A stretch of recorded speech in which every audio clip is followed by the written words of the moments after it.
بسم اللہ الرحمن الرحیم۔ جب سے دنیا قائم ہوئی، حضرت آدم علیہ السلام کی نسل بڑھتی اور پھیلتی گئی۔ انسان دو حصوں میں تقسیم ہو گیا، کسی نے نیکی کی راہ اختیار کی تو کسی نے بدی کا راستہ اپنایا۔ جس نے نیکی اختیار کی وہ صراط مستقیم پر رہا، جس نے بدی کا راستہ اختیار کیا وہ اللہ کے غضب میں آ گیا۔ صراط مستقیم پر چلنے والوں کی تعداد ہمیشہ کم رہی، گمراہ انسانوں کی تعداد زیادہ رہی۔ ان گمراہ لوگوں کو راہ راست پر لانے کے لیے اللہ کے نبی آتے رہے۔ حضرت آدم علیہ السلام کے زمانے کے بڑے عرصے بعد اللہ نے حضرت نوح علیہ السلام کو پر 10 صحیفے نازل ہوئے تھے۔ حضرت نوح علیہ السلام اللہ کے نبی تھے۔ آپ کے زمانے میں بھی گمراہی پھیلی ہوئی تھی، صرف چند لوگ ہی نیک تھے، اکثریت گمراہ لوگوں کی تھی۔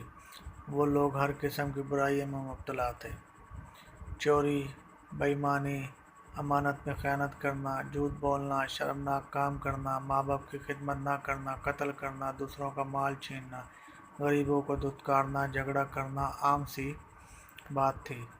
امراء اور سرداروں کا طبقہ غریبوں کو پریشان کرتا۔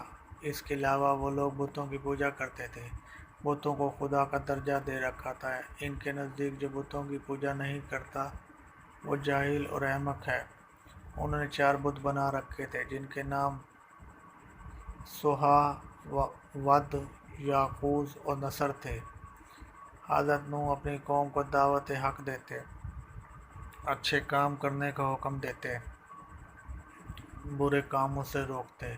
وہ کہتے بتوں کی پوجا نہ کرو اور ایک اللہ کی عبادت کرو جو سارے جہان کا مالک ہے۔ نصیحت کی غرض سے آپ نے ایک دن دعوت کا اہتمام کیا۔ دعوت میں ہر ایک حیثیت اور طبقے کے لوگ شامل تھے۔ صاحب حیثیت اور سردار غریبوں کے ساتھ اٹھنا بیٹھنا پسند نہیں کرتے تھے، ان سے نفرت کرتے تھے، لیکن حضرت نوح نے انہیں یکجا کر دیا۔ لوگوں نے دعوت اہتمام کا سبب دریافت کیا تو آپ نے فرمایا، ہماری قوم کے لوگوں میں بگاڑ پیدا ہو گیا ہے۔ سب سے بڑی خرابی یہ ہے کہ طاقتور طبقہ کمزوروں پر حاوی ہوتا جا رہا ہے۔ جو کمزور ہے وہ بھی ہمارے ہی بھائی ہیں۔ تم غریبوں کے ساتھ اٹھنا بیٹھنا پسند نہیں کرتے، ان میں جو بھوکا ہوتا ہے تم انہیں کھانا نہیں کھلاتے، اگر کوئی پیاسا ہو تو پانی نہیں پلاتے، تم اپنے ماں باپ کی خدمت نہیں کرتے، دوسروں کا مال ناجائز طور پر کھاتے ہو۔ یہ تمام شیطانی کام ہے۔ اس کے علاوہ تم اپنے ہاتھوں سے بنائے ہوئے بتوں کی پوجا کرتے ہو۔ یہ بت تو تمہاری طرح مخلوق ہیں، یہ تو تم سے بھی بدتر ہیں۔ یہ کہاں کی عقل مندی ہے؟ میں تمہیں ایک بڑے عذاب کی خبر دینے آیا ہوں۔ مہمانوں میں سے ایک شخص نے کہا کہ عجیب شخص ہے، ہمیں کہنے چلا ہے ہم اپنے خدا کو چھوڑ دیں، ان کی عبادت نہ کریں۔ حضرت نوح علیہ السلام بولے، میں یہ نہیں کہتا کہ عبادت نہ کرو، عبادت کرو صرف اس ہستی کی جس نے ساری دنیا پیدا کی ہے، جو مارتا ہے اور جلاتا ہے۔ اس نے کہا، نوح تو ایسے ہی کہتا رہتا ہے، ہم اپنے خدا کے خلاف باتیں سننے کے لیے نہیں آئے، ہم تو وہ کرتے ہیں جو ہمارے باپ دادا کیا کرتے تھے۔ اور وہ مجلس سے اٹھ کر جانے لگے۔ ایک مرتبہ حضرت نوح علیہ السلام ایک رستے سے گزر رہے تھے کہ ایک بوڑھا نظر آیا، وہ بہت لاغر تھا۔ حضرت نوح علیہ السلام نے دریافت کیا کہ تم اس حالت میں رستے میں کیوں پڑے ہو؟ کیا تمہارا کوئی گھر نہیں ہے؟ بوڑھے نے جواب دیا کہ میرے 7 بیٹے ہیں، انہوں نے بڑھاپے کے سبب مجھے نکال دیا ہے، میرے پاس کھانے کے لیے بھی کچھ نہیں ہے۔ حضرت نوح علیہ السلام اسے اپنے گھر لے گئے اور کہا کہ تم اس گھر میں رہو، میں تمہیں کھانا دیا کروں گا۔ آپ نے دعا کی تو ایک اجنبی شخص گھر میں داخل ہوا، اس کے ہاتھ میں ایک خوان تھا، اس میں ہر قسم کے کھانے تھے۔ اس نے حضرت سے فرمایا کہ یہ کھانا میں آپ کے مہمان کے لیے لایا ہوں، اسے کھلا دیں۔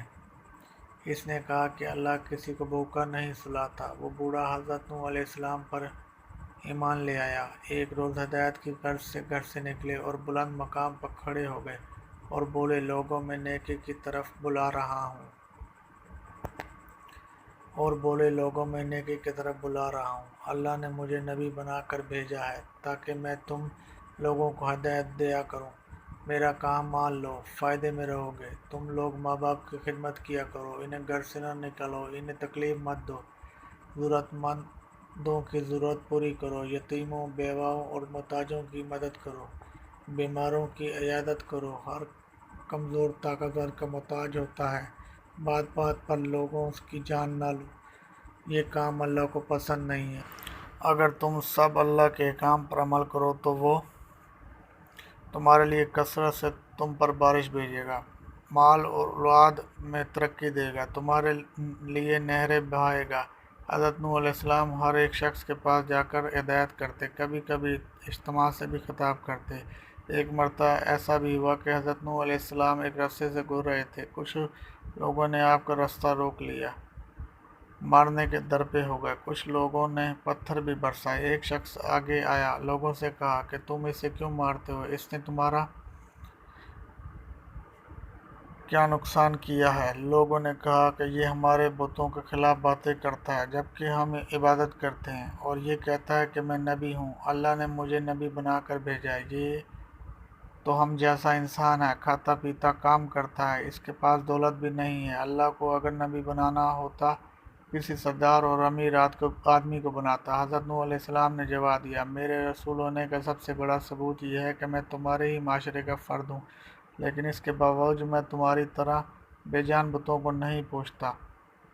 دوسرا بڑا ثبوت یہ ہے کہ میں تم لوگوں کو نصیحت کر رہا ہوں، لیکن اس کا کوئی معاوضہ بھی تم سے طلب نہیں کرتا، میرا اجر تو اللہ کے ذمہ ہے۔ میں تو یہ کہتا ہوں کہ کسی پر ظلم نہ کرو، میں تو تم سب کو نیکی اور بھلائی کی طرف بلا رہا ہوں، میں تمہارے خیر خواہ ہوں۔ ان میں سے ایک نے کہا، نوح بادشاہ یا سردار بننا چاہتا ہے تاکہ اس کو عزت ہو۔ حضرت نوح علیہ السلام نے فرمایا، تمہاری عقلوں کو کیا ہو گیا ہے کہ پتھروں کو پوج رہے ہو؟ اے قوم، اللہ کی عبادت کرو، وہی عبادت کے لائق ہے، اللہ کے سوا کوئی معبود نہیں۔ جب تم اللہ پر ایمان لاؤ گے تو تم برائیوں سے دور ہوگے۔ کیا تم نہیں دیکھتے کہ اللہ نے چاند اور سورج پیدا کیا، چلنے کے لیے فرش بنائے اور تمہیں نعمتیں دی؟ حضرت نوح علیہ السلام نے جب یہ باتیں کہیں تو لوگوں نے کانوں میں انگلیاں ٹھونس لی، ایک لفظ بھی سننے کے لیے تیار نہیں ہوئے۔ ایک موقع پر حضرت نوح علیہ السلام نے اپنی قوم سے فرمایا کہ یہ دنیا کا ایک آزمائش کی جگہ ہے، تمہارے سامنے اچھائی اور برائی دونوں ہیں۔ اے قوم، میں تم کو آنے والے دن سے ڈراتا ہوں، اس دن کوئی کسی کے کام نہیں آئے گا۔ دیکھو جو غریب ہے مجھ پر ایمان لائے۔ اے قوم، غریبوں کے ساتھ حسن سلوک سے پیش آؤ، بھوکوں کا خیال کرو۔ ان میں سے ایک سردار نے غرور اور تکبر سے کہا، فرض کرو کہ تمہاری بات مان لیتے ہیں، کیا تم پر ایمان لا کر غریب اور دو ٹکے کے لوگوں کے ساتھ مل جائیں؟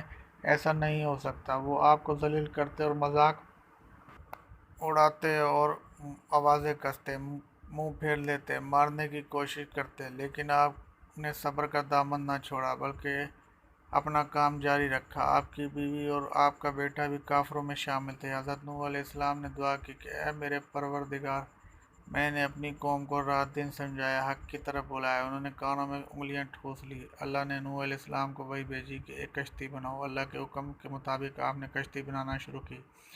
لوگوں نے پوچھا، اے نوح کیا بنا رہے ہو؟ آپ نے کہا، میں کشتی بنا رہا ہوں کیونکہ اللہ کی طرف سے عذاب آنے والا ہے، اللہ نے جو ڈھیل دی ہے وہ ختم ہو رہی ہے، جب وقت آئے گا ہر طرف پانی ہی پانی نظر آئے گا، صرف وہی بچے گا جو اس کشتی میں سوار ہوگا، جو بت پرستی سے توبہ کرے گا، گناہوں سے معافی مانگے گا، اس کو اس کشتی میں جگہ مل جائے گی۔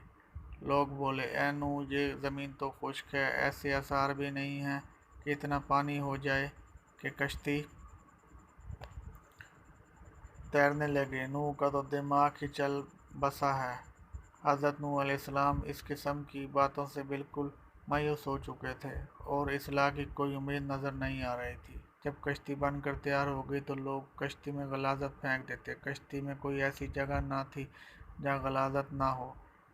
کافر غلاظت پھینکنے کے لیے کشتی کے اندر آ جایا کرتے تھے۔ ایک مرتبہ ایک کوڑھ کا مریض بھی اپنا ناپاک مقصد کے ساتھ کشتی کے اندر آ گیا۔ اس کے سڑے ہوئے جسم کے ایک حصے پر کچھ غلاظت لگ گئی۔ کچھ دیر بعد اس نے دیکھا کہ جہاں غلاظت اچھا ہو گیا ہے۔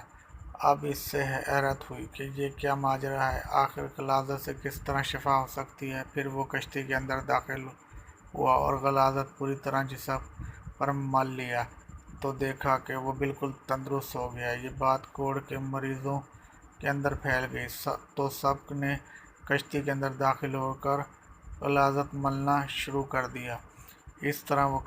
اس طرح پوری کشتی پاک صاف ہو گئی۔ حضرت نوح علیہ السلام نے اللہ سے دعا کی کہ اے رب، لوگوں نے میرا کہنا نہیں مانا۔ ایسے لوگوں کی پرواہ کی جن کا مال اور اولاد ان کو زیادہ ہی نقصان پہنچایا۔ ان کافروں میں سے زمین پر ایک باشندہ بھی مت چھوڑنا۔ اگر آپ ان کو روئے زمین پر رہنے دیں گے، ان کی اولادیں بھی کافر ہی ہوں گی۔